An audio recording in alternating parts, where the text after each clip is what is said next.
माँ शैलपुत्री की व्रत कथा। माता शैलपुत्री से जुड़ी एक कहानी का उल्लेख यहाँ करना आवश्यक है। प्राचीन काल में जब सती के पिता प्रजापति दक्ष यज्ञ कर रहे थे तो उन्होंने सारे देवताओं को इस यज्ञ में सम्मिलित होने के लिए आमंत्रित किया, लेकिन अपने जमाता भगवान महादेव और अपनी पुत्री सती को आमंत्रित नहीं किया।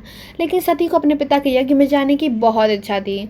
उनकी व्यग्रता देख शंकर जी ने कहा कि संभवतः प्रजापति दक्ष हमसे रुष्ट हैं, इसलिए उन्होंने हमें आमंत्रित नहीं किया होगा।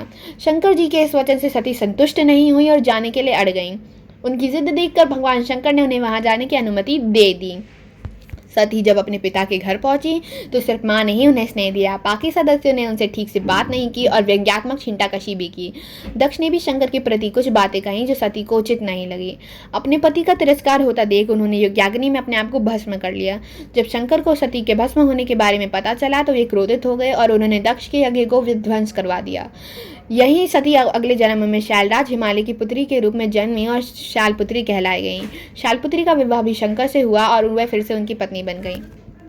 माता को प्रिय हैं ये चीज़ें। पर्वतराज हिमालय की पुत्री होने के कारण माता की पूजा और भोग में सफ़ेद चीज़ों का ज़्यादा प्रयोग करें।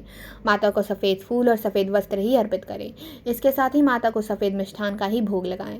माता शैलपुत्री की पूजा करने से कुंवारी कन्याओं को सुयोग्य वर की प्राप्ति होती है और घर में धन धान्य की कमी नहीं होती। माता के इस स्वरूप को जीवन की स्थिरता और दृढ़ता का प्रतीक माना जाता है। शैल का अर्थ होता है पत्थर और पत्थर को सदैव अडिग माना जाता है।